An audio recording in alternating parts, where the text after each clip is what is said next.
Hello दोस्तों, कैसे हो आप सभी। आशा करती हूँ आप सभी स्वस्थ होंगे। मैं आप सभी का अपने चैनल हिंदी क्लासेस में बहुत बहुत स्वागत करती हूँ। तो आप सभी को पता है भाई, मैंने आप सभी के लिए हिंदी साहित्य की क्लासेस स्टार्ट कर रखी है। पहली इकाई हमने ख़त्म कर ली है, इकाई अपनी शुरुआत करेंगे दूसरी इकाई की।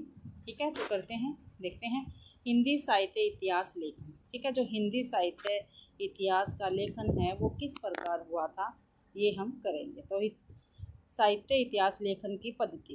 ठीक है, तो देखते हैं साहित्य इतिहास लेखन की पद्धति। हिंदी साहित्य के इतिहास की दृष्टि से उल्लेख ग्रंथ भक्ति काल से ही मिलने लगते हैं, जैसे गोकुलनाथ के 84 वैष्णव की वार्ता, 252 वैष्णव की वार्ता और नाभादास के भक्तमाल। ठीक है, गोकुलदास की कौन कौन सी कृतियाँ बताई है भाई? 84 वैष्णव की वार्ता और 252 वैष्णव की वार्ता। ठीक है, और नाभादास की भक्तमाल। ठीक है, किंतु कवियों का विवरण मात्र होने से इन्हें इतिहास ग्रंथ नहीं माना जा सकता भाई। ठीक है, कहते हैं भाई, जो हिंदी साहित्य के इतिहास की दृष्टि से उल्लेख ग्रंथ तो भक्ति काल से मिलने लगे थे, लेकिन जो ये ग्रंथ थे इनमें क्या था, कवियों का तो विवरण मात्र होने से इन्हें इतिहास ग्रंथ नहीं माना जा सकता भाई। क्या है, कवियों का ही विवरण मात्र था, उसमें और कुछ नहीं था, इसलिए इनको इतिहास ग्रंथ नहीं माना गया भाई। ठीक है, आगे है, हिंदी साहित्य के इतिहास लेखन की परंपरा का आरंभ 19वीं शताब्दी में गारसा दत्तासी कृत इस्तवार द ला लिटरेचर एंदो ये हिंदुस्तान से माना जाता है। ठीक है, आप सभी को पता है भाई, जो हमारा इतिहास लेखन की परंपरा है वो गारसा दासी से मानी जाती है, और इनका ग्रंथ था इस्तवार द ला लिटरेचर एंदो ये हिंदुस्तान। ठीक है, और ये 19वीं शताब्दी में इन्होंने लिखा था। हिंदी साहित्य के इतिहास लेखन की 4 पद्धतियाँ हैं, पूछा गया है पहले भी क्वेश्चन ये। हिंदी साहित्य के इतिहास लेखन की कितनी पद्धतियाँ हैं? तो 4 पद्धतियाँ हैं, मुख्य रही हैं। कौन कौन सी हैं? पहली है वर्णानुक्रम पद्धति। क्या भी? वर्णानुक्रम पद्धति। इसमें रचनाकारों का विवरण उनके नाम के प्रथम वर्ण के क्रम से दिया जाता है। उदाहरण के लिए तुलसी, चिंतामणि, केदार, सिंह कास्म भले ही भिन्न भिन्न हो, किंतु उनका क्रम इस प्रकार होगा जैसे केदार सिंह, ठीक है, चिंतामणि और तुलसीदास। यानी जो हमारे हिंदी वर्णमाला में अक्षर आते हैं उसके अकॉर्डिंग ही क्या है, ये ग्रंथ लिखे गए हैं। ठीक है, इसमें वर्णानुक्रम पद्धति में इसे ऐतिहासिक दृष्टि से असंगत माना जाता है, क्योंकि यह इतिहास लेखन नहीं है, शब्दकोश लेखन की तरह होती है। ठीक है, जैसे हमारी डिक्शनरी होती है ना, वैसे ही होती है जो हिंदी का शब्दकोश होता है। जैसे अ वाले सब पहले आगे, फिर आ वाले, फिर ई वाले, फिर ऊ वाले, ऐसे ही ये था भाई। गारसा दत्तासी और शिव सिंह सेंगर ने इसका प्रयोग किया है भाई। ठीक है, वर्णानुक्रम पद्धति का प्रयोग किस किस ने किया है, कौन कौन से लेखक ने किया है? तो गारसा दत्तासी ने और शिव सिंह सेंगर ने। ठीक है, दूसरी पद्धति है कालानुक्रम पद्धति। क्या भी? कालानुक्रम पद्धति है। इसमें रचनाकारों का विवरण उनके काल यानी समय के क्रम से दिया जाता है। रचनाकार की जन्म तिथि को आधार बनाया जाता है। इतिहास लेखन की दृष्टि से इसे अधूरा समझा जाता है। ठीक है, जो ये कालानुक्रम पद्धति है इसको इतिहास लेखन की दृष्टि से क्या है, अधूरा समझा जाता है, क्योंकि इस पद्धति से लिखे ग्रंथ की वर्णानुक्रम पद्धति की तरह कवि वृत्त संग्रह मात्र होते थे। ठीक है, जो ये पद्धति है कालानुक्रम पद्धति, वो भी क्या है, जो वर्णानुक्रम पद्धति थी उसकी तरह ही थे भाई, क्योंकि कवि वृत्त संग्रह इनको माना जाता था। उनके जो कालानुक्रम पद्धति में लिखे गए हैं उनको कवि वृत्त संग्रह ही माना गया है मात्र। जॉर्ज ग्रियर्सन और मिश्र बंदियों ने इसका प्रयोग किया है, यद्यपि ग्रियर्सन में विधेयवादी पद्धति के कुछ आरंभिक सूत्र भी मिलते हैं। तो भाई ये जो हमारी थी कालानुक्रम पद्धति, जो जॉर्ज ग्रियर्सन और मिश्र बंदियों ने क्या था, इनका प्रयोग किया था। ठीक है, इसलिए जो मिश्र बंदियों का, ठीक है, हिंदी साहित्य का ग्रंथ है उसको वृत्त संग्रह नाम दिया गया है। ठीक है, मिश्र बंधु विनोद जो है इनको। आगे है वैज्ञानिक पद्धति।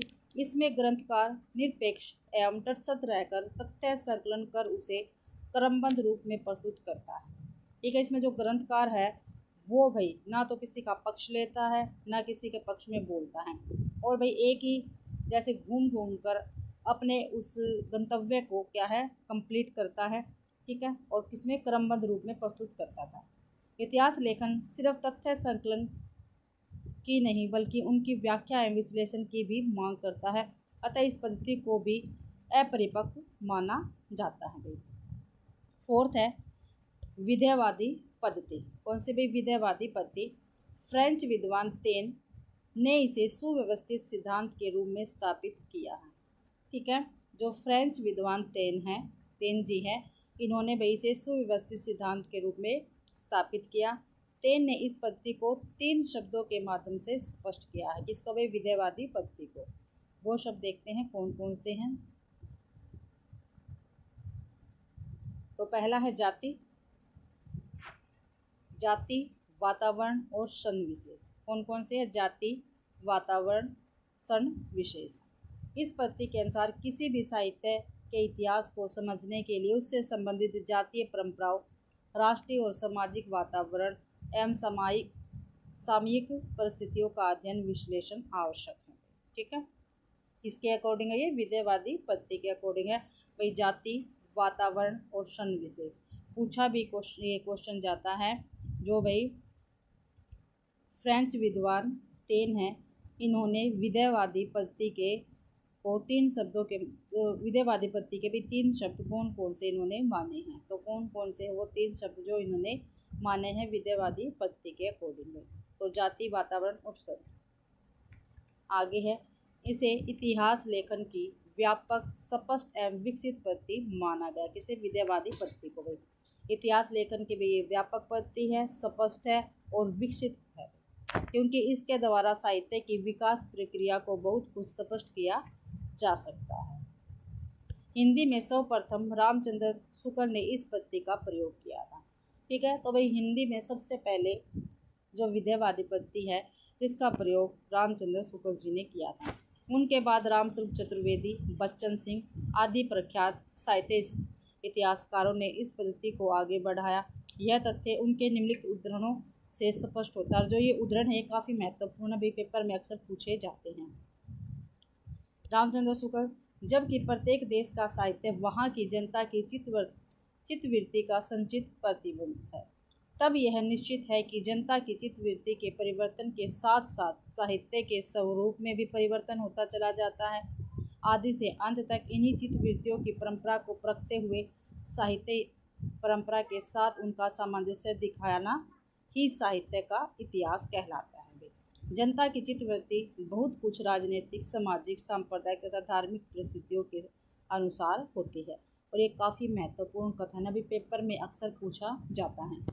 तो ये रामचंद्र शुक्ल जी का कथन है, विधेयवादी पद्धति के अकॉर्डिंग ये कथन दिया गया है। अगला है रामस्वरूप चतुर्वेदी। कवि का काम यदि दुनिया में ईश्वर के कामों को न्यायोचित ठहराना है, तो साहित्य के इतिहासकार का काम है कि कवि के कामों को साहित्य इतिहास की विकास प्रक्रिया में न्यायोचित दिखा सकना। तो अभी रामस्वरूप चतुर्वेदी जी का कथन है विधेयवादी पद्धति के अकॉर्डिंग। आगे साहित्य इतिहास दर्शन। साहित्य इतिहास दर्शन, जिस प्रकार साहित्य की परंपरा का अध्ययन साहित्य इतिहास लेखन के माध्यम से किया जाता है, उसी प्रकार साहित्य इतिहास लेखन व उसकी परंपराओं का अध्ययन साहित्य इतिहास दर्शन से किया जाता है। ठीक है, क्या कहा गया है? जिस प्रकार साहित्य की परंपरा का अध्ययन किससे किया जाता है? साहित्य इतिहास लेखन से। उसी प्रकार साहित्य इतिहास लेखन व उसकी परंपरा का अध्ययन साहित्य इतिहास दर्शन से किया जाता है। साहित्य इतिहास दर्शन से अभिप्राय साहित्य के इतिहास लेखन में प्रयुक्त दृष्टिकोणों एवं विचारों का अध्ययन करने वाले विषय से है। क्या भी जो साहित्य इतिहास दर्शन है उसका क्या अभिप्राय है? उसका अभिप्राय भी साहित्य के इतिहास लेखन में प्रयुक्त दृष्टिकोणों एवं विचारों का अध्ययन करने वाले विषयों से है। ठीक है, हिंदी में नलिन विलोचन शर्मा ने इस तरह का उल्लेख ग्रंथ लिखा है, साहित्य इतिहास दर्शन। तो साहित्य इतिहास दर्शन किसका ग्रंथ है? नलिन विलोचन शर्मा का दर्शन। मैनेजर पांडे का इतिहास एवं साहित्य दृष्टि भी इसी प्रकार का ग्रंथ है। किस प्रकार का भाई? साहित्य इतिहास दर्शन ठीक है, इस प्रकार का है भाई। मैनेजर पांडे का कौन सा है? इतिहास एवं साहित्य दृष्टि भाई, ये इनका ही ग्रंथ है मैनेजर पांडे का। आगे साहित्य इतिहास दर्शन का संबंध इतिहास दर्शन से है। ठीक है, जो साहित्य इतिहास दर्शन है इसका संबंध भी इतिहास दर्शन से है। इतिहास दर्शन के जनक को लेकर मतभेद हैं। कॉलिंगवुड के अनुसार वाल्तेयर समानतः इन्हें ही माना जाता है। आगे देखते हैं। प्रोफेसर वाल्स के अनुसार, किसके? वाल्स के अनुसार विको, ठीक है, वाल्स के अनुसार विको। वाल्तेयर के अनुसार इतिहास दर्शन इतिहास के चिंतन की विधि है। जो वाल्तेयर जी है इनके अनुसार भाई इतिहास दर्शन क्या है? ये एक इतिहास के चिंतन की विधि है। क्या भाई? इतिहास के चिंतन की विधि है इतिहास दर्शन वाल्तेयर के अनुसार, ठीक है। इसमें इतिहासकार ऐतिहासिक घटनाओं को दोहराने की बजाय उनके विषय में चिंतन करता है। इसमें क्या है, जो इतिहासकार है वो ऐतिहासिक घटनाओं को दोहराने की बजाय क्या है, उस पर वही चिंतन करता है, ठीक है, उस पर विचार विमर्श करता है। कॉलिंगवुड के अनुसार इतिहास का दर्शन इतिहास और इतिहासकार के विचारों को पारस्परिक तालमेल है, ठीक है। जो कॉलिंगवुड थे इनके अनुसार भाई इतिहास का दर्शन क्या है, इतिहास और इतिहासकार के विचारों का पारस्परिक तालमेल होता है। आगे है रामचंद्र ने भी यहाँ पे है, सॉरी, इतिहास दर्शन के संदर्भ में हिगेल के विचार परिवर्तन माने जाते हैं, ठीक है। प्रोफेसर वॉल्स, ये काफ़ी महत्वपूर्ण है भाई, पेपर में पूछे जाते हैं। वॉल्सवेयर परिकल्पनात्मक दर्शन के संस्थापक है। जो प्रोफेसर वॉल्स है वो कौन, क्या है भाई? जो परिकल्पनात्मक दर्शन है उसके संस्थापक है ये। हिगेल के अनुसार इतिहास घटनाओं का संकलन भर नहीं है। क्या भाई? इतिहास क्या है? घटनाओं का संकलन भर भी नहीं है, बल्कि घटनाओं के भीतर छिपी कार्य कारण प्रक्रिया की खोज है। हिगेल का इतिहास दर्शन द्वंद्वात्मक आदर्शवाद कहलाता है, ठीक है, द्वंद्वात्मक है भाई। आगे रामचंद्र शुक्ल कृत हिंदी साहित्य का इतिहास है भाई। काल विभाजन के जो महत्वपूर्ण तथ्य है वो इसमें बुक में लिए गए हैं, तो ये देखते हैं। वक्तव्य एवं काल विभाजन, ठीक है।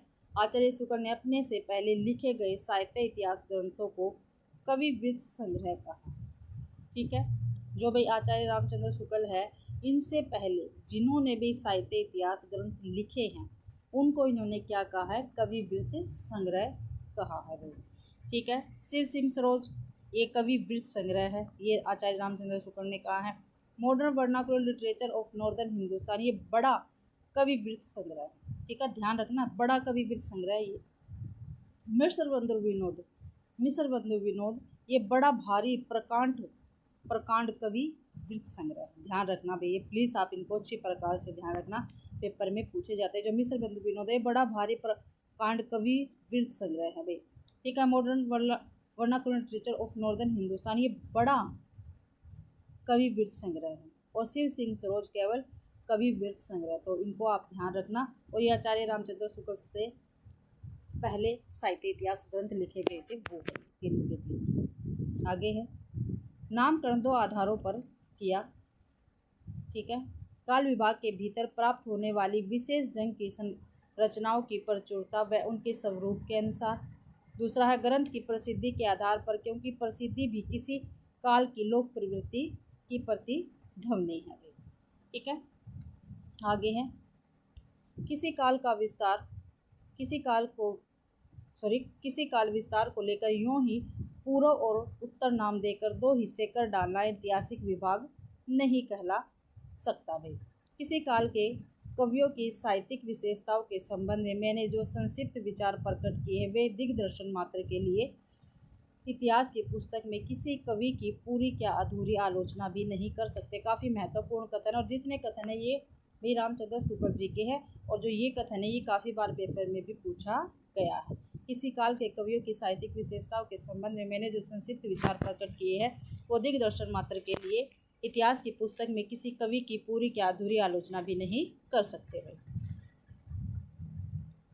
आगे है एक ही क्लास में हम सारी थ्योरी कर लेंगे इसके और सारे PYQ कर लेंगे, ठीक है। तो सही बच्चे शुरू से लेके लास्ट तक बने रहें और धैर्य करके प्लीज़ क्लास को शुरू से लेके अंत तक जरूर से ज़रूर देखा कीजिए, और चैनल को भी सब्सक्राइब जरूर करें और क्लास को शेयर जरूर करना भाई। आधुनिक काल में गद्य का आविर्भाव सबसे प्रधान साहित्यिक घटना है, ये क्वेश्चन ही पूछा जाता है। वर्तमान लेखकों और कवियों के संबंध में कुछ लिखना अपने सिर एक बला मोल लेना ही समझ पड़ता है। ये भी पूछा जाता है किसका कथन है, तो रामचंद्र शुक्ल जी का है। रीतिकाल के कवियों के परिचयात्मक विवरण मैंने प्राय मिश्र बंधु विनोद से ही लिए हैं। ठीक है, जो रीतिकाल के कवियों के परिचयात्मक विवरण है वो मिश्र बंधु विनोद से ही लिए हैं रामचंद्र शुक्ल जी ने, ये आपको ध्यान रखना है। मिश्र बंधु विनोद के अतिरिक्त सामग्री सहयोग के लिए इन ग्रंथों के नाम शुक्ल जी ने दिए हैं। ठीक है, जो मिश्र बंधु विनोद है इसके अतिरिक्त उन्होंने किस किस ग्रंथों से सहायता ली है, ठीक है, सहयोग लिया है, ठीक है, हिंदी साहित्य का इतिहास लिखने में। तो हिंदी कोविद रत्नमाला ये बाबू श्याम सुंदर दास जी का ग्रंथ है। हिंदी कोविद रत्नमाला किसका है, बाबू श्याम सुंदर दास जी का कथन रहेगा। कविता कौमुदी रामनरेश त्रिपाठी जी का है। ब्रज माधुरी ये है वियोगी हरि जी का। ठीक है, ये ग्रंथ आपको ध्यान रखने हैं। आगे है, मेरा उद्देश्य अपने साहित्य के इतिहास का एक पक्का और व्यवस्थित ढांचा खड़ा करना था, न कि कवि कीर्तन करना। ठीक है, ये भी काफ़ी महत्वपूर्ण है। किसका, रामचंद्र शुक्ल जी का कथन है, मेरा उद्देश्य अपने साहित्य के इतिहास का एक पक्का और व्यवस्थित ढांचा खड़ा करना था, न कि कवि कीर्तन करना था। शुक्ल जी का काल विभाजन एवं नामकरण इस प्रकार है। ठीक है, आदिकाल को इन्होंने वीर गाथा काल कहा है। शुक्ल जी ने जो आदिकाल है उसको शुक्ल जी ने वीर गाथा काल कहा है और इसका समय 1050 से 1375 संवत माना है। ठीक है, 1050 से 1375 संवत माना है रामचंद्र शुक्ल जी ने। ठीक है, पूर्व मध्यकाल को इन्होंने भक्ति काल कहा है। ठीक है, इसका समय माना 1375 से 1700 संवत। ठीक है, उत्तर मध्यकाल को रीतिकाल कहा है, इसका समय माना है 1700 से 1900 संवत भाई। आधुनिक काल को गद्य काल कहा है। ठीक है, क्वेश्चन तो काफ़ी बार पूछा जाता है भाई, आधुनिक काल को गद्य काल किसने कहा है, तो रामचंद्र शुक्ल जी ने कहा है। इसका समय क्या माना, संवत 1900 से 1984 तक में। ठीक है, आगे देखते हैं साहित्य इतिहास लेखन की परंपरा। ठीक है, देखते हैं भाई, यहाँ पे भाई ग्रंथ है, ग्रंथकार है, उनका समय दे रखा है और जो भी ग्रंथ है हमारे पास उससे संबंधित क्या है, उनके उल्लेखनीय बिंदु दे रखे, क्योंकि इनमें से पेपर में पूछा जाता है, तो प्लीज़ आप इनको भी अच्छी प्रकार से करना। तो ग्रंथ, ग्रंथकार एवं समय, तो इस्तवार दाला लिटरेचर इंदो ये हिंदुस्तानी। ठीक है, ये किसका है, इसके लेखक कौन है, ये है गारसा दे तासी है। गारसा दे तासी का ग्रंथ कौन सा, इस्तवार दाला लिटरेचर इंदो ये हिंदुस्तानी। ठीक है, ये कितने भागों में, 2 भागों में है भाई। ठीक है, प्रथम भाग 1839 में प्रकाशित हुआ और द्वितीय भाग 1847 ईस्वी में प्रकाशित हुआ था, ये आपको ध्यान रखना है। दूसरा संस्करण, ठीक है, 1871 में आया, जिसमें 3 खंड कर दिए गए थे। ठीक है, जो इस्तवार दाला लिटरेचर है इसका दूसरा संस्करण भी 1871 में आया था और इसके भी 3 खंड कर दिए गए थे। ठीक है, अब इसके बारे में देखते हैं क्या कुछ उल्लेखनीय बिंदु हैं। इसमें उर्दू और हिंदी के 738 कवियों का विवरण है। कितने कवियों का वर्णन है भी, 738। उर्दू वाले भी है और हिंदी कवि भी है इसमें। ठीक है, उनके अंग्रेजी वर्ण के क्रम से दिया गया है। ठीक है, और जो अंग्रेजी वर्ण है उनके क्रम में इनको दिया गया है वर्णमाला के अकॉर्डिंग भी। केवल 72 कवि हिंदी से संबंधित है। ठीक है, 72 कवि तो भाई किसके हैं, हिंदी के हैं, और जितने बच गए 732 में से 72 को अगर माइनस करेंगे तो भाई कितने बचेंगे, कितने बचेंगे बताइए आप, तो 66 बच गए। नहीं हो गए ना, तो इतने कवि उर्दू के थे, ओनली 72 कवि हिंदी के थे। यह फ्रेंच भाषा में लिखा गया है। जो इस्तवार दाला लिटरेचर इंदो हिंदुस्तानी है ये फ्रेंच भाषा में लिखा गया, ये आपको ध्यान रखना है, काफ़ी बार पूछा जाता है। भी गारसा दे तासी ने जो ग्रंथ लिखा था उसकी भाषा क्या थी, तो क्या थी, फ्रेंच पे। और ये भी पूछ लिया जाता है गारसा दे तासी कौन सी भाषा के भी लेखक है, तो फ्रेंच पे। एंदोई का अर्थ है हिंदवी, एंदोई का क्या अर्थ है, हिंदवी यानी हिंदी, और हिंदुस्तान का हिंदुस्तानी का अर्थ है हिंदुस्तान यानी उर्दू। इसे ब्रिटेन और आयरलैंड की प्राच्य साहित्य अनुवाद समिति की ओर से पेरिस में प्रकाशित किया गया। तो कहाँ पे प्रकाशित किया गया था भाई, इसे ब्रिटेन और आयरलैंड की प्राच्य साहित्य अनुवाद समिति की ओर से पेरिस में प्रकाशित किया गया था। ध्यान रखना आपको, इसमें काल विभाजन और नामकरण का कोई प्रयास नहीं हुआ। ठीक है, जो 1187 जी का ग्रंथ था इसमें काल विभाजन और नामकरण का कोई प्रयास नहीं हुआ। आगे है, डॉक्टर लक्ष्मी सागर वात्सल्य ने इस ग्रंथ में वर्णित हिंदी रचनाकारों संबंधी सामग्री का हिंदी अनुवाद हिंदू साहित्य का इतिहास शीर्षक से 1952 ईस्वी में प्रकाशित करवाया। ठीक है, पूछा जाता है हिंदुस्तानी, ये जो ग्रंथ है हमारा इस्तवार दलाल इत्र ये हिंदुस्तानी, ठीक है, इसका अनुवाद हिंदी भाषा में किसने किया है? तो डॉक्टर लक्ष्मी सागर वात्सल्य ने किया है और 1952 ईस्वी में किया है। किस शीर्षक से किया है? हिंदू साहित्य का इतिहास। ठीक है, ये आपको ध्यान रखना है। अगला है, दूसरा है, और ये क्रम से भी दे रखे हुए, ये भी आपको ध्यान रखना है, क्रम से है ये, तज़किरिया ई सूरा ई हिंदू। ठीक है, तज़किरिया ई सूरा ई हिंदी, ये किसका ग्रंथ है? ये मौलवी करीमुद्दीन का है और 1848 में प्रकाशित हुआ था। ठीक है, इसके विषय में देख लेते हैं। उल्लेखनीय बिंदु क्या है? दिल्ली कॉलेज द्वारा प्रकाशित, कहाँ से प्रकाशित हुआ भाई? दिल्ली कॉलेज द्वारा प्रकाशित। ठीक है, इस ग्रंथ में 104 कवियों का विवरण दिया गया है। इसमें 62 कवि ही हिंदी के हैं। ठीक है, तो 104 कवियों का विवरण दिया गया, लेकिन क्या है, 62 कवि ही केवल हिंदी के थे इसमें। इस ग्रंथ का महत्व इस बात में है कि इसमें सर्वप्रथम काल विभाजन का ध्यान रखा गया। ठीक है, काल विभाजन का ध्यान इसी ग्रंथ में रखा गया था, किंतु नामकरण नहीं किया गया, नामकरण नहीं हुआ था। इसे तबकाशवारा भी कहा जाता है। क्या भी? तबकाशवारा भी कहा जाता है। इसको तज़किया ई सूरा ई हिंदी को। आगे है भाषा काव्य संग्रह। भाषा काव्य संग्रह के लेखक कौन है? ये है महेश दत्त शुक्ल। कौन है? महेश दत्त शुक्ल है और 1873 ईस्वी में ये प्रकाशित हुआ था। इसके विषय में देख लेते हैं। यह हिंदी भाषा में लिखा गया प्रथम हिंदी साहित्य इतिहास संबंधी ग्रंथ है। ठीक है, यह नवल किशोर प्रेस लखनऊ से प्रकाशित हुआ था। ठीक है, भाषा काव्य संग्रह। ठीक है, भाषा काव्य संग्रह नवल किशोर प्रेस लखनऊ से क्या है? प्रकाशित हुआ था। महेश दत्त शुक्ल जी का ये ग्रंथ है, 1873 में प्रकाशित हुआ था और यह हिंदी भाषा में लिखा गया प्रथम हिंदी साहित्य इतिहास संबंधी ग्रंथ है। आगे हैं शिव सिंह सरोज। शिव सिंह सरोज भाई शिव सिंह सेंगर का ग्रंथ है। ठीक है, ये शिव सिंह सरोज किसका? शिव सिंह सेंगर का ग्रंथ है। ये 1883 ईस्वी में प्रकाशित हुआ था और नवल किशोर प्रेस लखनऊ से प्रकाशित हुआ था। नवल किशोर प्रेस लखनऊ से प्रकाशित हुआ था 1873 ईस्वी में शिव सिंह सरोज, और इसके लेखक कौन है? शिव सिंह सेंगर। इसके विषय में देख लेते हैं क्या कुछ, और काफ़ी महत्वपूर्ण है भाई ये अक्सर पेपर में पूछे जाते हैं ये पॉइंट, इसलिए मैं आपको करवा रही हूँ और काफ़ी महत्वपूर्ण पॉइंट है ये। इस ग्रंथ में सर्वप्रथम 1000 से ज़्यादा यानी 1003 भाषा कवियों का विवरण दिया गया है। इसी से यह बाद के इतिहासकारों के लिए आधार भी रहा है। कितने हैं भाई? 1003 यानी लगभग 1000 से ज़्यादा। ठीक है, इसके पूर्वार्ध में 838 कवियों की रचनाओं के नमूने तथा उत्तरार्ध में 1003 कवियों का जीवन परिचय दिया गया है। ठीक है, पूर्वार्ध में तो क्या है? 838 कवियों की रचनाएं दी गई है और उत्तरार्ध में क्या है? 1003 कवियों का जीवन परिचय दिया गया है। इसमें वर्णानुक्रम पद्धति का प्रयोग किया गया है।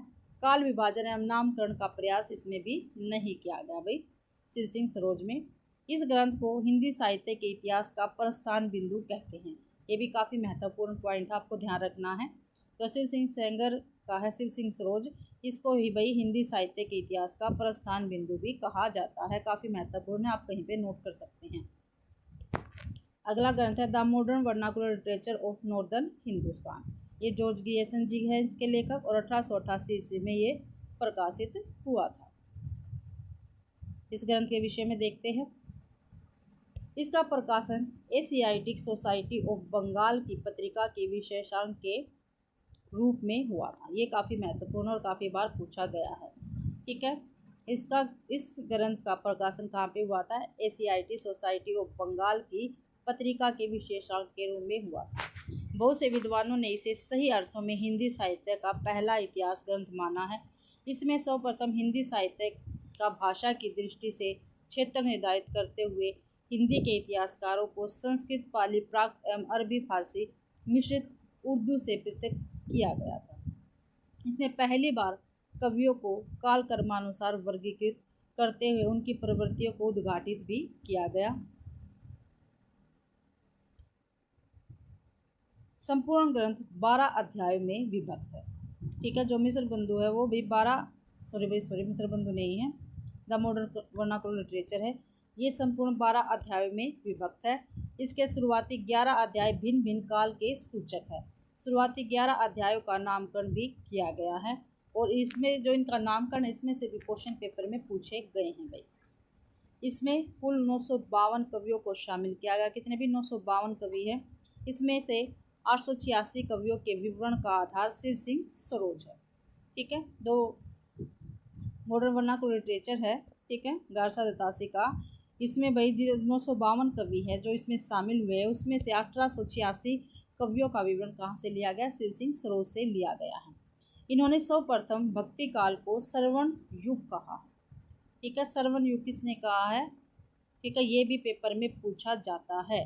तो किसने कहा भी? किसका? Modern vernacular literature of Hindustan. तो किसका है? ये है जॉर्ज ग्रियर्सन जी का। और जॉर्ज ग्रियर्सन ने ही सर्वप्रथम भक्ति काल को श्रवण युग कहा है। ठीक है, और पर इसका भक्ति काल का समय क्या है? 16वीं से 17वीं शताब्दी माना इन्होंने। डॉक्टर किशोरी लाल गुप्ता ने इसका अनुवाद हिंदी साहित्य का प्रथम इतिहास के नाम से 1957 में लिटरेचर ऑफ हिंदुस्तान का जो अनुवाद है हिंदी में वो किसने किया? किशोरी लाल गुप्ता ने किया। और किस नाम से किया? हिंदी साहित्य का प्रथम इतिहास में। कब किया? 1957 ईस्वी में। आपको ध्यान रखना है। साहित्य इतिहास में यह ग्रंथ नींव का पत्थर है।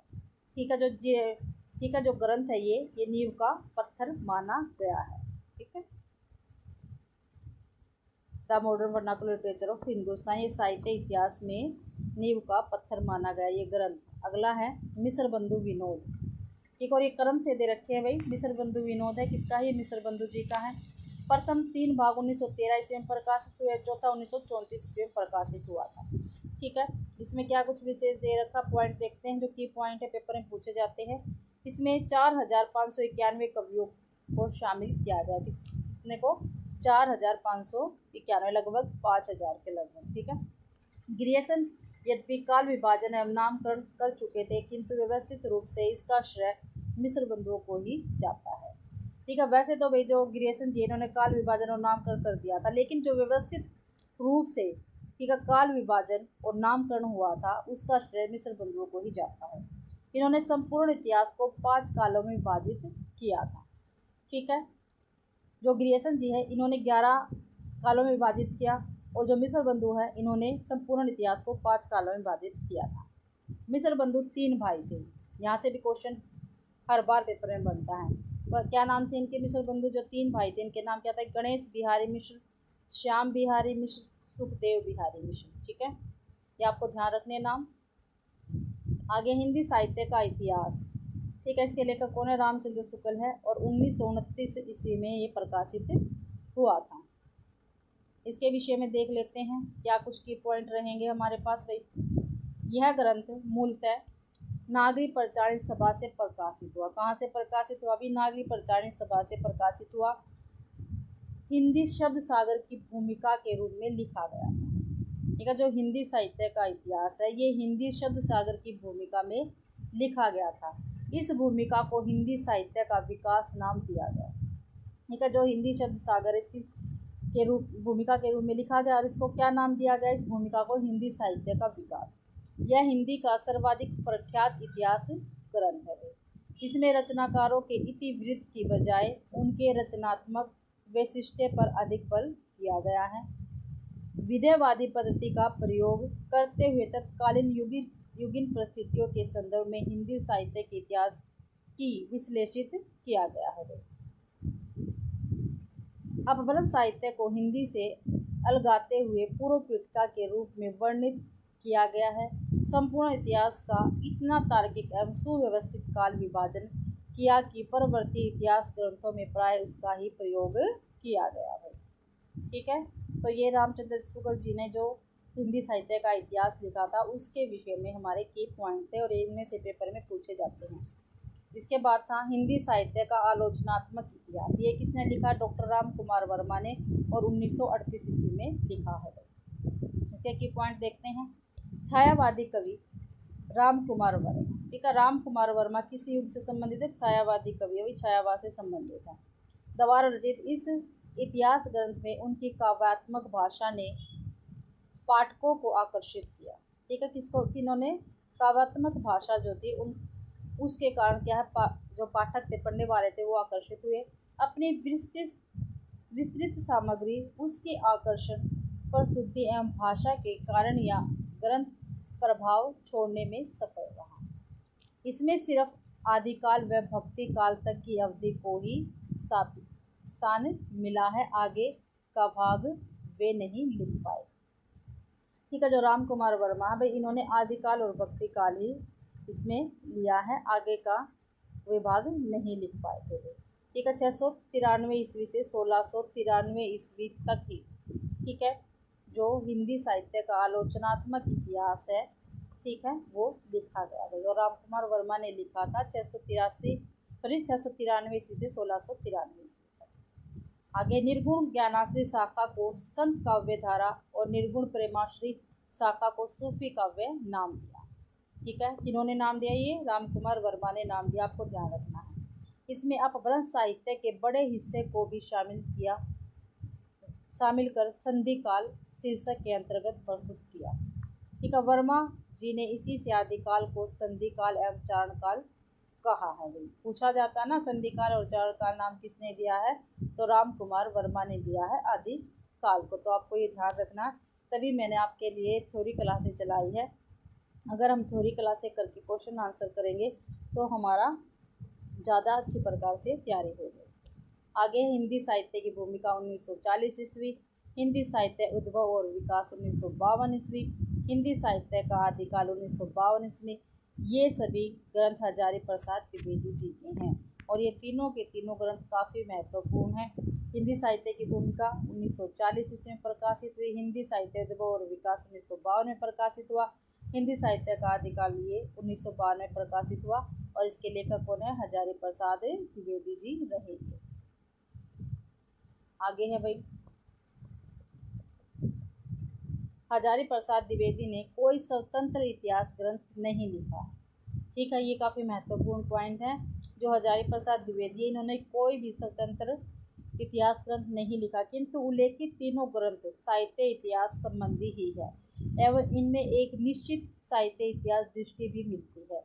आचार्य द्विवेदी इतिहास को परंपरा के विकास के रूप में व्याख्यायित करते हैं। जो आचार्य द्विवेदी जी है वो इतिहास को परंपरा के विकास के रूप में इन्होंने व्याख्या की है। भाई इन्होंने विश्व भारती के गैर हिंदी भाषी साहित्य जिज्ञासुओं को हिंदी साहित्य से परिचित करवाने हेतु व्याख्यान दिए थे।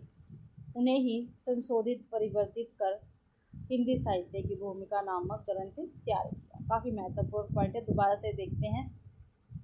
इन्होंने क्या किया था? जो आचार्य द्विवेदी जी, इन्होंने विश्व भारती के गैर हिंदी भाषी साहित्य भाषी साहित्य जिज्ञासुओं को हिंदी साहित्य से परिचित करवाने हेतु, ठीक है, जो जिज्ञासु थे भाई हिंदी साहित्य में ऐसा क्या कुछ है, उनसे परिचित करवाने के लिए ये क्या है? व्याख्यान दिए थे। उन्हें ही संशोधित परिवर्तित कर हिंदी साहित्य की भूमिका नामक ग्रंथ तैयार किया गया।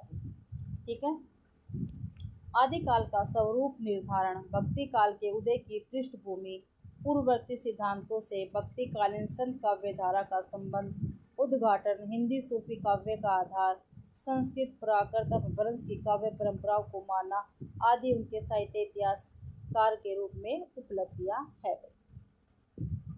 आगे देखते हैं हिंदी साहित्य का वैज्ञानिक इतिहास। ये किसका? ये डॉक्टर गणपति चंद्र गुप्त जी का, और 1965 में ये प्रकाशित हुआ था। ठीक है, इसके विषय में की पॉइंट देखते हैं और पेपर में काफ़ी बार पूछे जाते हैं भाई, तो प्लीज़ आप इनको अच्छी तरह से कर लेना। आचार्य शुक्ल द्वारा प्रतिपादित ढांचे में आमूलचूल परिवर्तन करने का एक सार्थक प्रयास इस ग्रंथ के माध्यम से किया गया। जो आचार्य रामचंद्र शुक्ल जी है, इनका जो ग्रंथ था, ठीक है, तो आचार्य शुक्ल द्वारा प्रतिपादित ढांचे में आमूलचूल परिवर्तन करने का एक सार्थक प्रयास इस ग्रंथ में किया गया। हिंदी साहित्य का वैज्ञानिक इतिहास में संपूर्ण इतिहास को 3 कालों में विभक्त किया गया है, एक प्रारंभिक काल, मध्यकाल और आधुनिक काल। इसमें साहित्य इतिहास के विकासवादी सिद्धांतों की प्रतिष्ठा करते हुए इसके आलोचक में हिंदी साहित्य की नूतन व्याख्या प्रस्तुत करने की चेष्टा की गई है। क्या भाई? जो साहित्य इतिहास के विकासवादी सिद्धांत की प्रतिष्ठा करते हुए इसके आलोक में हिंदी साहित्य की नूतन व्याख्या प्रस्तुत करने की चेष्टा की गई है। पेपर में पूछा जा सकता है हिंदी साहित्य की नूतन व्याख्या प्रस्तुत करने की चेष्टा किस हिंदी साहित्य के ग्रंथ में की गई है, तो किस में की गई है? हिंदी साहित्य के वैज्ञानिक इतिहास में। आगे हिंदी साहित्य का इतिहास संपादक है भाई, इन्होंने लिखा नहीं है। संपादक डॉक्टर नगेंद्र एवं डॉक्टर हरदयाल सिंह 1973 ईस्वी में इसका प्रकाशन हुआ था। इसमें क्या कुछ है देखते हैं। डॉक्टर नगेंद्र के संपादन में 26 विद्वानों के सहयोग से यह विशद ग्रंथ रचा गया। कितने विद्वान थे भाई? 26। और डॉक्टर नगेंद्र के संपादन में थे भाई। इतने विद्वानों के कारण एक ऐतिहासिक दृष्टि संपूर्ण ग्रंथ में पदोपांत नहीं हो पाई, किंतु फिर भी प्रत्येक काल व उससे जुड़े रचनाकारों पर सरल भाषा में अपेक्षाकृत अधिक प्रमाणिक व व्यवस्थित सामग्री के कारण यह विद्यार्थियों में विशेष रूप से प्रचलित है। कौन सा? हिंदी साहित्य का इतिहास, संपादक डॉक्टर नगेंद्र एवं डॉक्टर हरदयाल सिंह। और क्या है, काफ़ी स्टूडेंट जो पढ़ाई करते हैं, हमारे एग्ज़ाम की तैयारी करते हैं, वो अक्सर इसी बुक में से पढ़ते हैं। और रामचंद्र शुक्ल वाली 2 पुस्तक तो उनकी सबसे ज़्यादा फेवरेट है।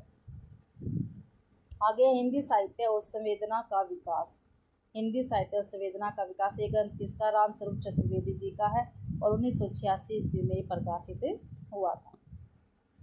देख लेते हैं भाई इसके विषय में। साहित्य इतिहास लेखन के लिए व्यास सम्मान सहित कई पुरस्कार प्राप्त करने वाला यह ग्रंथ अपनी लोकप्रियता एवं आकर्षण पर अद्वितीय है। ठीक है, तो भी क्या है, व्यास सम्मान भी इस ग्रंथ को मिला था। ठीक है, और इसकी लोकप्रियता और आकर्षण भी क्या है, अद्वितीय है। रामस्वरूप चतुर्वेदी मूलतः आचार्य शुक्ल की दृष्टि से प्रभावित है, फिर भी उन्होंने शुक्ल जी के युगीन दृष्टिकोण और द्विवेदी जी के परंपरावादी दृष्टिकोण में परस्पर संबंध बनाते हुए लिखा है। शुक्ल जी बहुत सी स्थापनाओं को स्थापित करने के प्रयास से भी उनकी मौलिकता क्षरित नहीं होती। शुक्ल जी की परंपरा को गंभीरता से पुनर्परिभाषित किया है। भाषा और साहित्य के गहरे संबंधों की खोज उनकी प्रमुख विशेषता है। भाषिक परिवर्तियों की गहरी समीक्षा से साहित्यिक परंपरा के संदर्भ व्याख्याकृत किए गए हैं। ठीक है भाई, व्याख्या की गई है इसमें हिंदी साहित्य और संवेदना का विकास, रामस्वरूप चतुर्वेदी। तो हिंदी साहित्य संबंधी प्रमुख ग्रंथ एवं ग्रंथकार और देख लेते हैं भाई। ग्रंथ, समय और ग्रंथकार। इस्तवार द ला लिटरेचर इंडो ए हिंदुस्तानी, इसके ग्रंथकार कौन है? गार्सर दासी है, 1839 में प्रकाशित हुआ था। ठीक है, आगे है, एक मिनट थोड़ा बड़ा कर लेते हैं। तजकिया ई सूरा ई हिंदी, इसका दूसरा नाम क्या है? तबकाशु पूरा, यह 1848 में प्रकाशित हुआ था। इसके लेखक कौन है? मौलवी करीमुद्दीन भाई। ठीक है, ग्रंथकार है ये इनके, ये आपको ध्यान रखना है। आगे था भाषा काव्य संग्रह। भाषा काव्य संग्रह किसका है? महेश दत्त शुक्ल जी का, 1873 में प्रकाशित हुआ था। भाषा काव्य संग्रह ध्यान रखना है, अक्सर पेपर में पूछा जाता है। कैसे पूछ लिया जाता है? मिलान के रूप में पूछ लिया जाता है, वैसे ही पूछ लिया जाता है। शिव सिंह सरोज 1883 में प्रकाशित हुआ था। ठीक है, शिव सिंह सेंगर इसके ग्रंथकार हैं। The modern vernacular literature of northern Hindustan 1888 में प्रकाशित हुआ था और जॉर्ज ग्रियर्सन जी का है ये। हिंदी कोविद रत्नमाला, 2 भाग है इसके, एक 1919 में और एक 1914 में, श्याम सुंदर दास जी का ग्रंथ है। मिश्र बंधु विनोद 1913 में प्रकाशित हुआ, ये मिश्र बंधु जी का ग्रंथ है। ए स्केच ऑफ हिंदी लिटरेचर, ये 1917 में एडविन गिब्स का है, ये भी काफ़ी बार पेपर में पूछा गया है। स्केच ऑफ हिंदी लिटरेचर 1917 में प्रकाशित हुआ था और एडविन ग्रिफ्स का है। A history of Hindi literature 1920 में प्रकाशित हुआ था। हिस्ट्री ऑफ हिंदी लिटरेचर 1920 में प्रकाशित हुआ। FE का है ये ग्रंथ। के का हिंदी साहित्य विमर्श ये 1923 में प्रकाशित हुआ और पद्मलाल पुन्नालाल बख्शी जी का ये रहेगा। आगे है ब्रज माधुरी सार 1923 में प्रकाशित हुआ। वियोग हरि का है, इसका भी वियोगी हरि का है। हिंदी भाषा का विकास 1924 ईस्वी में प्रकाशित हुआ। श्याम सुंदर दास का है ये। सुकवि सरोज 1927 में प्रकाशित हुआ। गौरी शंकर द्विवेदी जी का है। कविता कौमुदी 1928 में प्रकाशित हुआ। राम नरेश त्रिपाठी जी का ग्रंथ है ये। हिंदी साहित्य का इतिहास 1929 में प्रकाशित हुआ। रामचंद्र शुक्ल जी का है। हिंदी भाषा एवं साहित्य 1930 में प्रकाशित हुआ। ठीक है, श्याम सुंदर दास का। कौन सा? हिंदी भाषा और साहित्य, श्याम सुंदर दास का। हिंदी साहित्य का विवेचनात्मक इतिहास 1930 सूर्यकांत शास्त्री जी का है। हिंदी साहित्य का इतिहास 1931 ईस्वी रमाशंकर शुक्ल रसाल का है ये। हिंदी भाषा और उसके साहित्य का विकास, क्या भी हिंदी भाषा और उसके साहित्य का विकास है 1931 का। और किसका है? अयोध्या सिंह उपाध्याय हरिओट का। अगला क्वेश्चन आगे है हिंदी साहित्य का संक्षिप्त इतिहास 1931 में नंद दुलारे वाजपेयी ठीक है संकलन करता है और मूल लेखक इसके श्याम सुंदर दास। हिंदी साहित्य का इतिहास 1932 ब्रज रतन दास के ग्रंथकार रहेंगे। हिंदी साहित्य 1933 संपादक डॉक्टर धीरेन्द्र वर्मा है। आगे ग्रंथ भाई आधुनिक हिंदी साहित्य का इतिहास ये किसका? ये कृष्ण शंकर शुक्ल जी का है और 1934 में इसका प्रकाशन हुआ। साहित्य की झांकी गौरी शंकर सत्येंद्र की है, ये 1936 में प्रकाशित हुआ था ग्रंथ। पुरातत्व निबंधावली ये राहुल संस्कृत्यान जी का ग्रंथ है, ये 1939 में प्रकाशित हुआ था। हिंदी साहित्य का सुबोध इतिहास ये किसका? गुलाब राय का है और 1937 में प्रकाशित हुआ था भाई। ठीक है, हिंदी साहित्य का संक्षिप्त इतिहास गोपाल लाल खन्ना का, ये 1938 में प्रकाशित हुआ था। हिंदी साहित्य का आलोचनात्मक इतिहास 1938 में प्रकाशित हुआ था और डॉक्टर राम कुमार वर्मा का काफ़ी महत्वपूर्ण है। राजस्थानी साहित्य की रूपरेखा 1939 में प्रकाशित हुआ ये ग्रंथ और एक इसका मोतीलाल मेनारिया का है। मोतीलाल मेनारिया का ये भी पेपर में काफ़ी बार पूछा गया है। मॉडर्न हिंदी लिटरेचर ये डॉक्टर इंद्रनाथ मदान का है, 1939 में प्रकाशित हुआ था। हिंदी साहित्य की भूमिका 1940 में प्रकाशित हुआ। हजारी प्रसाद द्विवेदी जी का ग्रंथ रहेगा। खड़ी बोली हिंदी साहित्य का इतिहास ये ब्रज रतन दास जी का है और 1941 में प्रकाशित हुआ था। ये भी काफ़ी महत्वपूर्ण इतिहास है भाई। आधुनिक हिंदी साहित्य ये 1941 में प्रकाशित हुआ। डॉक्टर लक्ष्मी सागर वासनेन जी का है ये। आधुनिक हिंदी साहित्य का विकास ये डॉक्टर कृष्णलाल का है और 1942 में प्रकाशित हुआ। हिंदी साहित्य 20वीं शताब्दी ये नंद दुलारे वाजपेयी का काफ़ी महत्वपूर्ण, काफ़ी बार पेपर में पूछा गया है भाई। ये 1942 में प्रकाशित हुआ है। ठीक है, हिंदी साहित्य 20वीं शताब्दी नंद दुलारे वाजपेयी जी का है ग्रंथ। हिंदी काव्य धारा 1945 में प्रकाशित हुआ। राहुल सांस्कृत्यायन का है भाई। ठीक है, हिंदी वीर काव्य क्या भाई? हिंदी वीर काव्य 1945 में प्रकाशित हुआ और डॉक्टर टीकम सिंह तोमर का है ये। रीति काव्य की भूमिका डॉक्टर नगेंद्र की है और ये 1949 में प्रकाशित हुआ। रीति काव्य की भूमिका के लेखक कौन है? डॉक्टर नगेंद्र, 1949 में प्रकाशित हुआ था।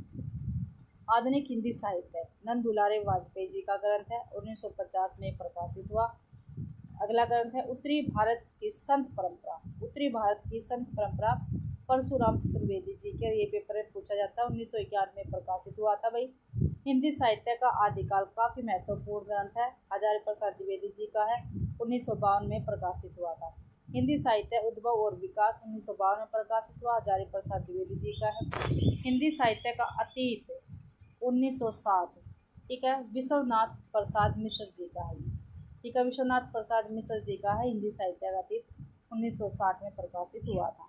साहित्य का इतिहास दर्शन, साहित्य का इतिहास दर्शन नलिन विलोचन शर्मा जी का ग्रंथ है। ये भी 1960 में प्रकाशित हुआ था। आगे है हिंदी साहित्य का वृद्ध इतिहास 16 भाग 1961 में प्रकाशित हुआ था और किसके द्वारा? नागरी प्रचारणी सभा के द्वारा। आगे है हिंदी साहित्य का वैज्ञानिक इतिहास।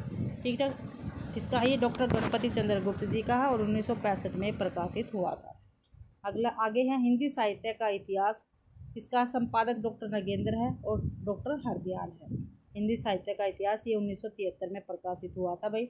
आधुनिक हिंदी का आदिकाल, क्या भाई, आधुनिक हिंदी का आदिकाल 1973 में प्रकाशित हुआ और नारायण चतुर्वेदी जी इसके ग्रंथकार रहेंगे। साहित्य एवं इतिहास दृष्टि, ये मैनेजर पांडे जी का ग्रंथ है और 1981 में प्रकाशित हुआ था।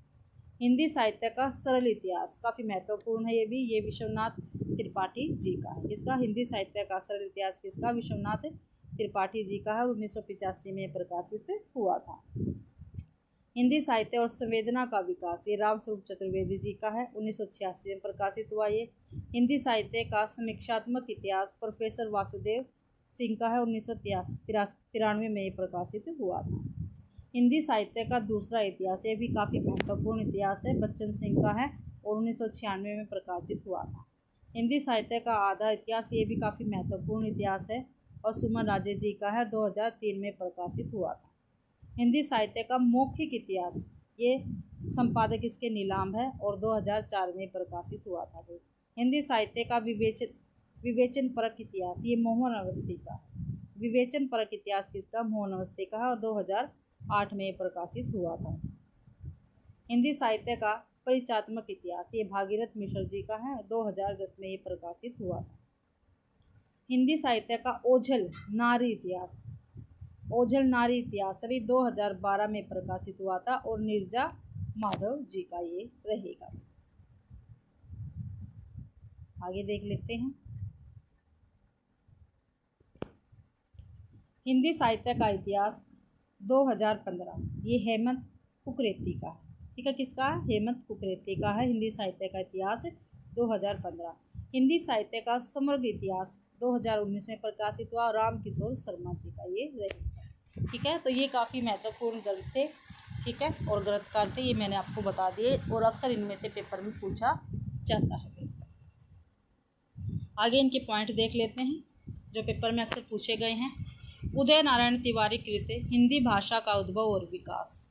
ठीक है, उदय नारायण त्रिपाठी ने कौन सा ग्रंथ लिखा है, हिंदी भाषा का उद्भव और विकास, तथा डॉक्टर भागीरथ मिश्र कृत हिंदी काव्य शास्त्र का इतिहास उल्लेख ग्रंथ है। ठीक है, उल्लेख्य ग्रंथ है हिंदी काव्य शास्त्र का इतिहास किसका, डॉक्टर भागीरथ मिश्र जी का। रामनरेश त्रिपाठी ने कविता कौमुदी 1928 ईस्वी में लिखी। कविता कौमुदी के 8 भागों में हिंदी, उर्दू, बांग्ला और संस्कृत की कविताओं तथा लोकगीतों का संकलन संपादन किया गया है। तज़किया-ए-शूरा हिंदी को अंग्रेजी में उर्दू कवियों का इतिहास और उर्दू में हिंदी शायरी का तज़किरा कहा जाता है। ठीक है, ये इनके की पॉइंट है भाई। कुतुबुल्लाह पुन्नालाल बख्शी हिंदी साहित्य इतिहास को आलोचनात्मक ढंग से समझाने के लिए प्रसिद्ध है।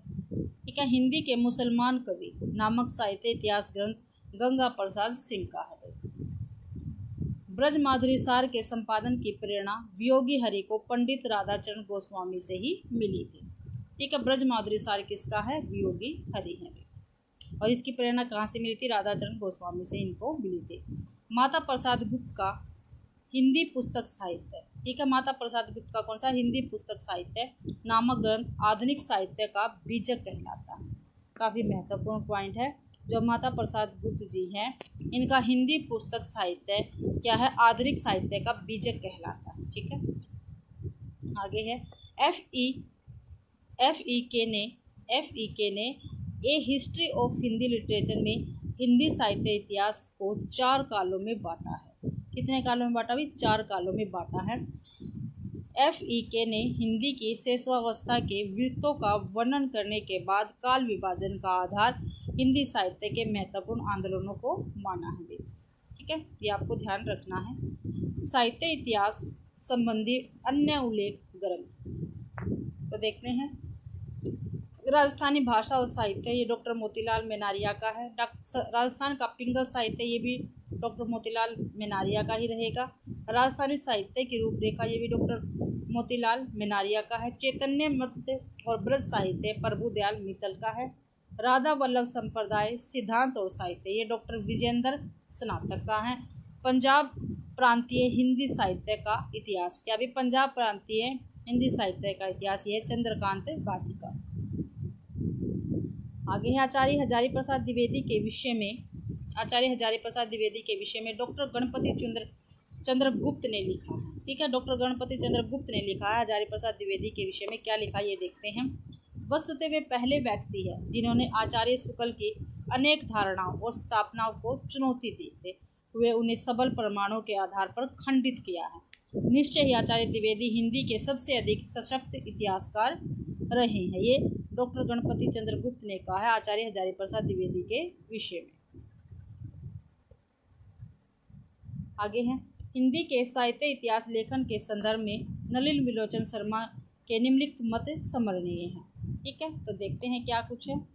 हिंदी साहित्य का पहला इतिहास लेखक गार्सद तासी था, यह निर्विवाद है। ठीक है, तो किसने कहा है भाई, ये नलिन विलोचन शर्मा ने कहा। ये नलिन विलोचन शर्मा जी के ही कथन है, ये आपको ध्यान रखना है। हिंदी साहित्य का पहला इतिहास लेखक कौन है, गार्सद तासी था, यह क्या है, निर्विवाद है। हिंदी के विद्यावादी साहित्य इतिहास के आदम प्रवर्तक शुक्ल जी नहीं, प्रयुक्त कौन है, ग्रियर्सन है, ये भी नलिन विलोचन शर्मा ने ही कहा है। आगे है भाई नामकरण। ठीक है, हिंदी साहित्य का काल विभाजन और नामकरण। ठीक है, इसके बाद हम क्या है क्वेश्चन आंसर करेंगे, तो देख लेते हैं। जॉर्ज ग्रियर्सन का काल विभाजन एवं नामकरण। ठीक है, जॉर्ज ग्रियर्सन जी ने जो अपने हिंदी इतिहास ग्रंथ में, ठीक है, जो लिखा था इन्होंने, उस वो काल विभाजन इन्होंने किया था, वो यहाँ पर है। तो और इसमें से काफ़ी बार क्वेश्चन पूछे गए हैं, सीधा सीधा पेपर में पूछ लिए जाते हैं। जॉर्ज ग्रियर्सन का काल विभाजन एवं नामकरण देखते हैं। चारणकाल, ठीक है, एक चारणकाल है सन, और इन्होंने 11 काल विभाजन किए, ध्यान रखना है। पहला है चारणकाल सन 700 से 1300 ईस्वी। ठीक है, 15वीं सदी का धार्मिक पुनर्जागरण। तीसरा है मलिक मोहम्मद जायसी का प्रेम काव्य। चौथा है ब्रज का कृष्ण काव्य। इसका टाइम दिया है समय इसका सन 1500 से 1600 ईस्वी, ब्रज का कृष्ण काव्य। मुगल दरबार तुलसीदास। फिर है रीति काव्य सन 1580 से 1692 तक। तुलसीदास की अन्य प्रवृत्ति सन 1600 से 1700 ईस्वी। 18वीं शताब्दी सन 1700 से 1800 ईस्वी। कंपनी के शासन में हिंदुस्तान सन 1800 से 1857। विक्टोरिया के शासन में हिंदुस्तान तो सन 1857 से 1867। ठीक है, तो ये काल विभाजन और नामकरण भाई जॉर्ज ग्रियर्सन जी ने, ठीक है, अपने ग्रंथ में किया है, ये आपको ध्यान रखना है। इसमें से पेपर में पूछा जा सकता है। ठीक है, ऐसे पूछ लिया जाएगा। जो भाई ब्रज का कृष्ण काव्य है, ठीक है, वो जॉर्ज ग्रियर्सन के काल विभाजन के अकॉर्डिंग कौन से स्थान पर रखा गया है, तो किस पे रखा गया है, 4th पर। ये आपको ध्यान रखना है, ऐसे पेपर में क्वेश्चन पूछे जाते हैं। अब है मिस्र बंदियों का काल विभाजन। इन्होंने 5 प्रकार से काल विभाजन और नामकरण किया है मिस्र बंधुओं ने। तो पहले प्रारंभिक काल, पूर्व प्रारंभिक काल, समय सीमा संवत 700 से 1343 विक्रम संवत। फिर है उत्तर प्रारंभिक काल, ये संवत 1344 से 1444। फिर दूसरा है माध्यमिक काल, पूर्व माध्यमिक काल संवत 1445 से 1560। प्रौढ़ माध्यमिक काल संवत 1561 से 1680। फिर है अलंकृत काल, पूर्व अलंकृत काल सन 1681 से संवत 1681 से विक्रम संवत 1690 तक। उत्तरालंकृत काल संवत 1791 से संवत 1679 तक। परिवर्तन काल, इसका समय सीमा 4th स्थान पर रखा परिवर्तन काल को, संवत 1890 से 1925 विक्रम संवत अब तक।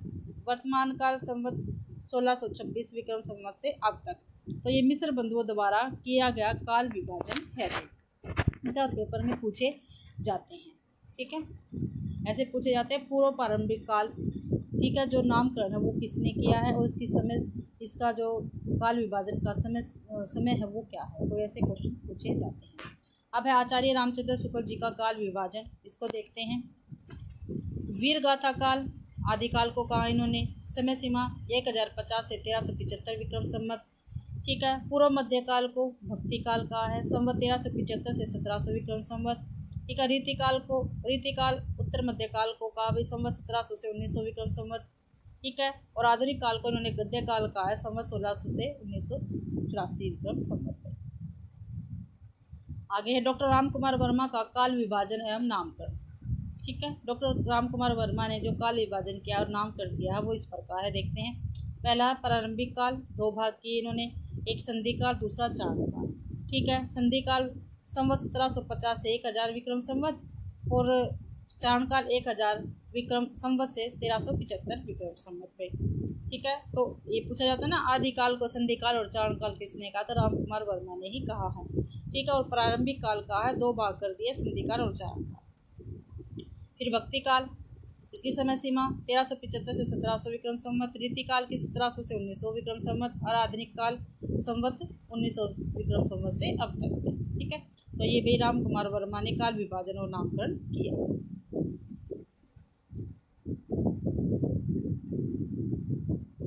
आगे देखते हैं।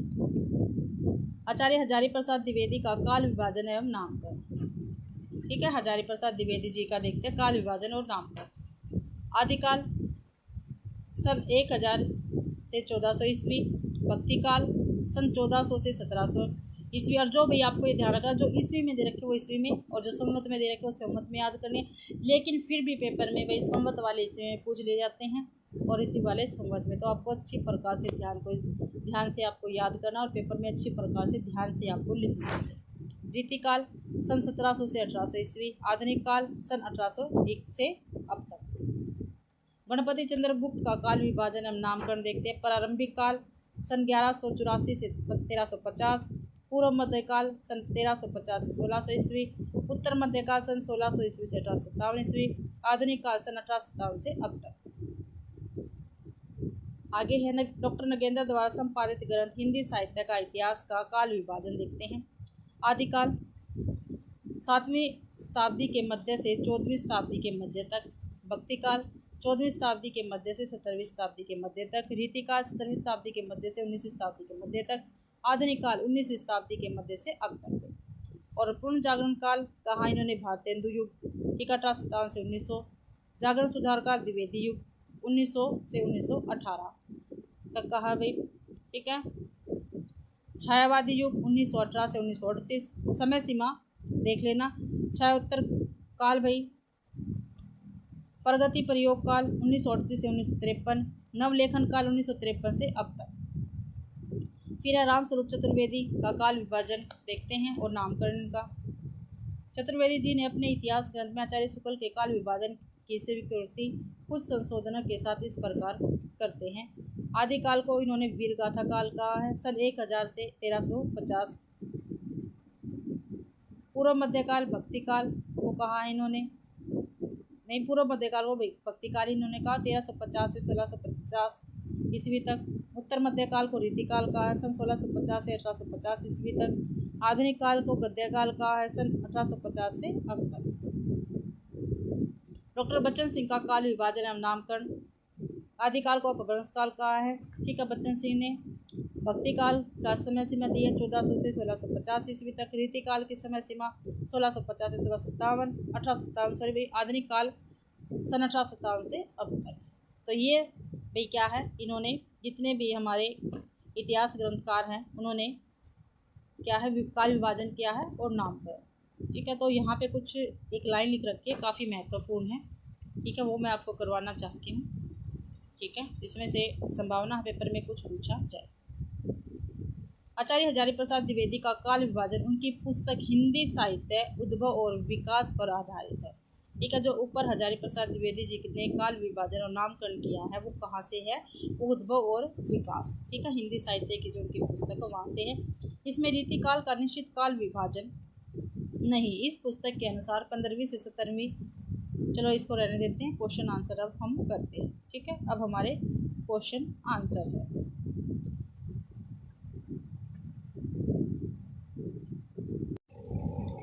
पहला क्वेश्चन है भाई, हिंदी साहित्य का आलोचनात्मक इतिहास नामक ग्रंथ में किस काल अवधि का साहित्य इतिहास वर्णित है? काल अवधि पूछी है भाई, हिंदी साहित्य का आलोचनात्मक इतिहास। ठीक है। इसमें काल अवधि पूछी है, मैंने आपको बताया था 700 से 1400 ईस्वी, 693 से 1693, 1000 से 1600 ईस्वी और 950 से 1700 ईस्वी। तो भाई 693 से 1693 इस ईयर मैंने कहा था ऐसे भी क्वेश्चन पूछे जाते हैं। तो देख लो भाई, मार्च 2023 में ये आया हुआ है क्वेश्चन। अगला क्वेश्चन है, हिंदुई को किसने हिंदुस्तान की रोमांस की भाषा कहा है? जो हिंदुई है इसको भाई किसने हिंदुस्तान की रोमांस की भाषा कहा है? तो किसने कहा है? ऊपर हमने पढ़ा है, ग्रियर्सन ने, श्याम सुंदर दास ने, मिश्र बंधु ने या गारसादे तासी ने। तो गारसादे तासी ने कहा। आगे है, हिंदी में साहित्य इतिहास लेखन की सर्वाधिक लोकप्रिय पद्धति कौन सी रही है? तो कौन सी है भाई? तो कौन सी है? वर्णानुक्रम पद्धति, विधेयवादी पद्धति, वैज्ञानिक पद्धति या कालानुक्रमी पद्धति? तो विधेयवादी पद्धति, बी ऑप्शन अपना ठीक रहेगा। फोर्थ क्वेश्चन है, किसी भी साहित्य के इतिहास को समझने के लिए उससे संबंधित जातीय परंपराओं, राष्ट्रीय और सामाजिक वातावरण एवं सामयिक परिस्थितियों का अध्ययन विश्लेषण आवश्यक है। यह कथन किस पद्धति के विषय में कहा गया है? तो किस पद्धति के विषय में कहा गया? हमने ऊपर पढ़ा है, ठीक है, जो हमने अपनी क्लास की उसमें हमने किया है। तो ये विधेयवादी पद्धति के विषय में कहा गया है। अगला क्वेश्चन, राकेश अग्रवाल नाम के एक विद्वान ने अपने साहित्य इतिहास ग्रंथ में इन रचनाकारों को इस क्रम में रखा भी, कबीर, केशव, बंग महिला, मन्नू भंडारी। साहित्य इतिहास लेखन की पद्धति निम्नलिखित कौन सी है? ठीक है, तो कौन सी है ये देखते हैं। वर्णानुक्रम पद्धति है, कालानुक्रम पद्धति है, वैज्ञानिक पद्धति है, विधेयवादी पद्धति है। राकेश अग्रवाल द्वारा दिए गए क्रम में प्रयुक्त पद्धति के संदर्भ में सही कूट बताना है। तो हमें सही कूट बताना है भाई। तो देखो भाई, इसमें वर्ण दे रखे कबीर, केशव, बंग महिला। तो वर्णानुक्रम पद्धति तो हो सकती है, ठीक है। क्या पता भाई इन्होंने इनके जन्म के अकॉर्डिंग रखा और काल के अकॉर्डिंग इसको रखा, तो काल ये भी हो सकता है, ये भी हो सकता है, दोनों हो सकते हैं, ए और दो दोनों ही हो सकते हैं। तो सी ऑप्शन अपना ठीक है। वैज्ञानिक और विधेयवादी पद्धति तो बिल्कुल नहीं हो सकते। अगला क्वेश्चन है, रामचंद्र शुक्ल ने अपने पूर्ववर्ती साहित्य इतिहास ग्रंथों के लिए निम्नलिखित विशेषणों का प्रयोग किया है। ये भी मैंने आपको ऊपर बताया था और कहा था इसको अच्छी प्रकार से देख लेना। शिव सिंह सरोज कवि वृत्त संग्रह, क्या जो शिव सिंह सरोज है वो क्या है भाई? कवि वृत्त संग्रह है। देखते हैं आगे, modern vernacular literature of northern Hindustan, बड़ा कवि वृत्त संग्रह। मिश्र बंधु विनोद, प्रकांड कवि वृत्त संग्रह। ठीक है, तो क्या है? सही युगम के उपयुक्त कूट का चयन कीजिए। तो इसमें भाई पहला भी बिल्कुल ठीक है, क्योंकि शिव सिंह सरोज को रामचंद्र शुक्ल जी ने कवि वृत्त संग्रह कहा है। ठीक है, modern vernacular literature of northern Hindustan को बड़ा कवि वृत्त संग्रह कहा, ये भी ठीक है। मिश्र बंधु विनोद को प्रकांड कवि वृत्त संग्रह कहा, हमने ऊपर देखे हैं। ठीक है, तीनों ही बिल्कुल ठीक है। तो 1, 2 और 3 डी ऑप्शन में है, डी ऑप्शन अपना बिल्कुल ठीक है। और भाई इसकी पीडीएफ आपको मेरे टेलीग्राम चैनल पर मिल जाएगी। रामचंद्र शुक्ल ने अपने हिंदी साहित्य का इतिहास में लिखा है, तो क्या लिखा है भाई? ये हमें बताना है, ये देखना है क्या कुछ लिखा है। तो देखते हैं, किसी काल विस्तार को लेकर यूं ही पूर्व और उत्तर नाम देकर 2 हिस्से कर डालना ऐतिहासिक विभाग नहीं कहला सकता। बिल्कुल ठीक है, कहा है बिल्कुल। ये इतिहास की पुस्तक में किसी कवि की पूरी या अधूरी आलोचना भी नहीं की जा सकती, ये भी बिल्कुल कहा है। मैंने आपको पढ़ाया था उस टाइम, मैंने आपको कहा था ये आपको ध्यान रखने हैं। आगे है, रीतिकाल के कवियों के परिचयात्मक विवरण मैंने प्राय शिव सिंह सरोज से लिए, ये गलत है। वर्तमान लेखकों और कवियों के संबंध में कुछ लिखना अपने सिर एक बला मोल लेना ही जान पड़ता है, ये बिल्कुल ठीक है। तो पहला, दूसरा और चौथा ठीक रहेगा। सही का कूट हमने करना था, तो पहला, दूसरा और चौथा बिल्कुल ठीक रहेगा। बी ऑप्शन अपना बिल्कुल ठीक है भाई। 8वां क्वेश्चन है, रामचंद्र शुक्ल ने अपने इतिहास ग्रंथ की सामग्री के सहयोग के लिए निम्नलिखित ग्रंथों का नाम दिया है। ठीक है, तो सहयोग के लिए कौन कौन से ग्रंथ उन्होंने लिए थे मैंने आपको बताया ऊपर। ठीक है, तो कौन कौन से लिए थे? मिश्र बंधु विनोद लिया था भाई, शिव सिंह सरोज नहीं लिया, हिंदी कविता रत्नमाला बिल्कुल था, कविता कौमुदी ये भी था, हिंदी काव्यधारा नहीं था, ब्रज माधुरी सार ये भी था। तो 1, 3, 4 और 6, 1, 3, 4, 6 सी ऑप्शन में है, सी ऑप्शन अपना बिल्कुल ठीक रहेगा। अगला है असंगत युगम को अलग कीजिए, जो असंगत है वो हमें बताना है। भाषा काव्य संग्रह Shyam Sundar Das, a sketch of Hindi literature, ये एडविन गिब्स का बिल्कुल ठीक है। A history of Hindi literature, ये FEK का बिल्कुल ठीक है। हिंदी साहित्य विवर्ष, ये पुन्ना लाल बख्शी का है, ये भी बिल्कुल ठीक है। तो अपना भाई ए ऑप्शन बिल्कुल गलत रहेगा। भाषा काव्य संग्रह श्याम सुंदर दास जी का नहीं है भाई। तो किसका, ये महेश दत्त शुक्ल जी का। और मैंने आपसे कहा था ये आपको अच्छी प्रकार से ध्यान रखना, घुमा फिरा के कैसे भी क्वेश्चन पूछा जा सकता है, ठीक है। आगे क्वेश्चन है भाई, हिंदी साहित्य के इतिहास लेखन का काल क्रमानुसार सही क्रम क्या है। तो भाई काल क्रमानुसार सही क्रम बताना है। तो हजारी प्रसाद द्विवेदी नहीं, मिश्र बंधु, रामचंद्र शुक्ल, राम कुमार वर्मा। तो पहले तो भाई मिश्र बंधु विनोद आएंगे, फिर रामचंद्र शुक्ल जी आएंगे, फिर राम कुमार वर्मा आएंगे, फिर आएंगे हजारी प्रसाद द्विवेदी। तो देखते हैं, मिश्र बंधु सबसे पहले हैं, फिर रामचंद्र शुक्ल हैं, कुमार वर्मा, हजारी प्रसाद द्विवेदी। तो इनके ग्रंथों के आधार पर, इतिहास है ना, इतिहास लेखक, तो इनके जो हिंदी साहित्य के इतिहास है उनके अकॉर्डिंग, तो मिश्र बंधु विनोद जी का भाई 1931 में इनका प्रकाशन हुआ था, मिश्र बंधु विनोद का। और रामचंद्र शुक्ल जी का जो हिंदी साहित्य का इतिहास है उनका 1929 में, राम कुमार वर्मा का आलोचनात्मक इतिहास 1938 में, हजारी प्रसाद द्विवेदी का 1940, ठीक है। मिश्र बंधुओं में कौन नहीं है, मैंने कहा था ना, ये आप याद करना, ये भी क्वेश्चन बनता है, कौन नहीं है। तो सुखदेव बिहारी ये तो है, श्याम बिहारी ये भी है, गणेश बिहारी भी है, लेकिन कृष्ण बिहारी नहीं है। बी ऑप्शन अपना ठीक रहेगा। मिश्र बंधुओं में भी कृष्ण बिहारी मिश्र नहीं है, सुखदेव है, श्याम है, गणेश है। आगे है क्वेश्चन, गारसा दत्तासी ने हिंदुस्तानी साहित्य का इतिहास किस भाषा में लिखा है। मैंने कहा था ना, पूछा जाता है तो फ्रांसीसी भाषा में लिखा था भाई। आगे निम्नलिखित इतिहास ग्रंथों का काल क्रमानुसार सही क्रम क्या है। काल क्रमानुसार पूछा है, तो हिंदी साहित्य का आलोचनात्मक इतिहास, हिंदी साहित्य की भूमिका, हिंदी साहित्य का इतिहास, या मिश्र बंधु विनोद।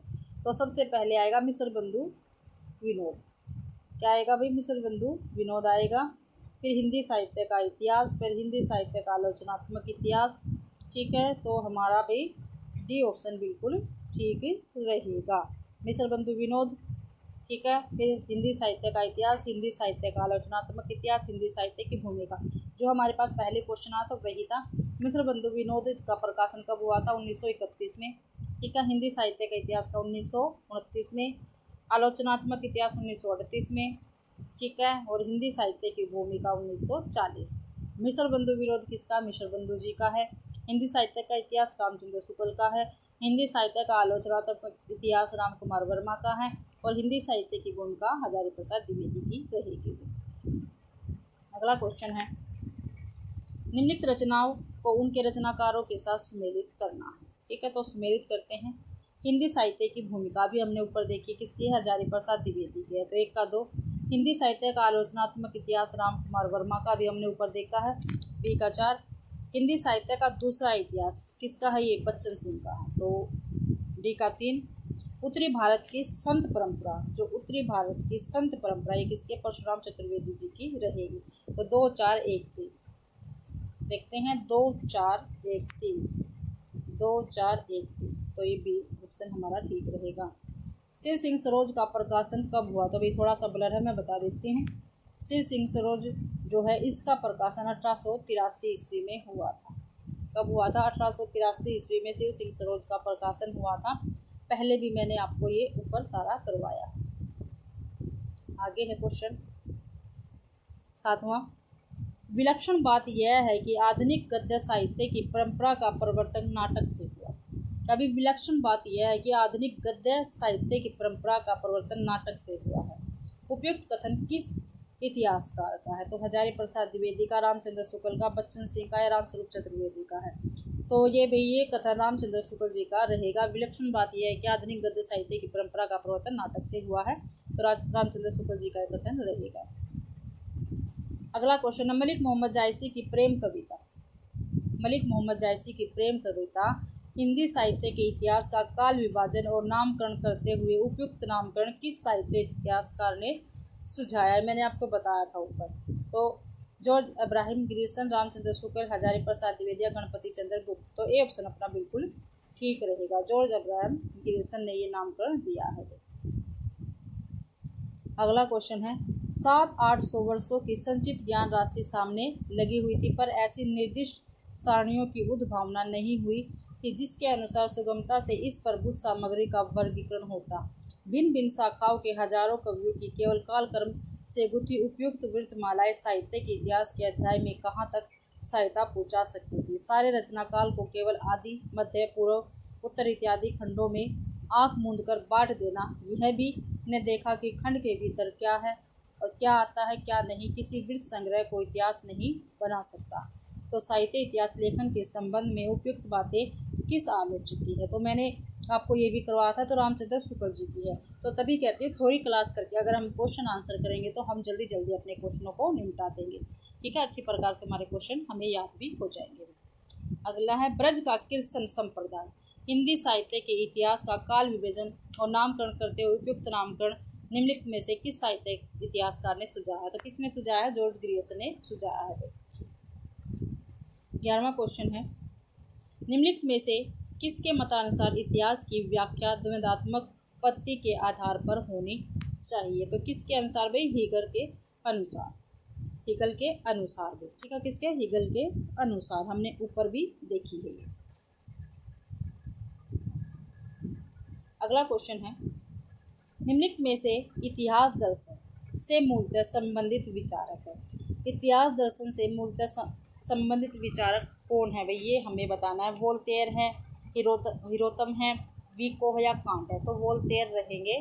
ठीक है, इतिहास दर्शन से संबंधित विचारक। ठीक है, तो भाई इसी के साथ आज की अपनी क्लास कंप्लीट होती है। आशा करती हूँ भैया आप सभी को क्लास पसंद आई होगी।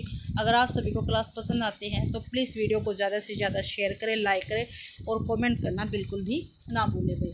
और चैनल को भी सब्सक्राइब ज़रूर करें। टेलीग्राम चैनल को भी ज्वाइन करें।